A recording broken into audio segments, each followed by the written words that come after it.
সাদিয়া তার বয়ফ্রেন্ড বল্টুর সাথে একদিন ঘুরতে যায়।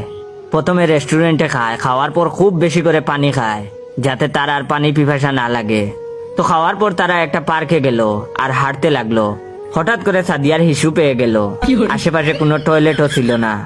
আবার তার বয়ফ্রেন্ড বল্টুকেও বলতে লজ্জা লাগছিল, তাই কিছু না বলে চুপ করে বসে রইল। কিন্তু কিছুক্ষণ পরই হলো বিপত্তি। সাদিয়া আর বসে থাকতে পারলো না, তাস করে দাঁড়িয়ে পড়লো। তখন তার বয়ফ্রেন্ড বলল, দাঁড়ালে কেন, বসো। তখন সাদিয়া বলল, অনেকক্ষণ বসেছিলাম তো তাই পা ব্যথা করছে, তাই একটু দাঁড়িয়ে থাকি। সেখানেই যদি সব শেষ হয়ে যেত তাহলেই তো হতো।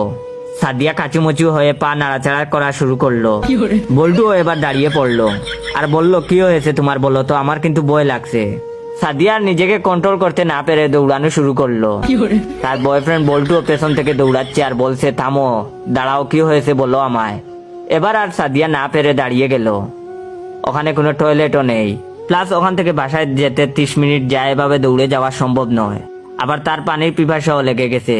কোনো কিছু না ভেবেই পানি খেয়ে নিচের দিকে তাকিয়ে দেখলো, অজান্তেই কখন হিসু করে দিল। ততক্ষণে তার বয়ফ্রেন্ড বল্টু কাছে চলে এসেছে, তাই সাথে সাথে সাদিয়া বোতলের পুরো পানি জামার উপর ঢেলে দিল, যেন তার বয়ফ্রেন্ড বল্টু কিছু বুঝতে না পারে। তখন বল্টু এসে বলল, এ কি, পাজামা ভিজলো কিভাবে? তখন সাদিয়া বলল, পানি খেতে গিয়ে পড়ে গেছে, তাড়াতাড়ি বাসায় চলো। তখন বল্টুও বলল, আচ্ছা চলো। বাসায় এসে তার খুব শান্তি লাগলো। বল্টু কিছুই বুঝতে পারলো না ভেবে। কিছুক্ষণ পর ফোন হাতে নিয়ে দেখলো বল্টুর মেসেজ। হিসু পেয়েছিল বললেই পারতে।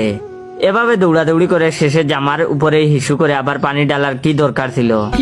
এটা দেখার পর সাদিয়া লজ্জায় 7 দিন বয়ফ্রেন্ডের সাথে কথা বলে নাই। এখনো মিট করতে গেলে বল্টু বলে, কি হিসু পেয়েছে? পেলে বলবা কিন্তু, দৌড়াদৌড়ি করবা না।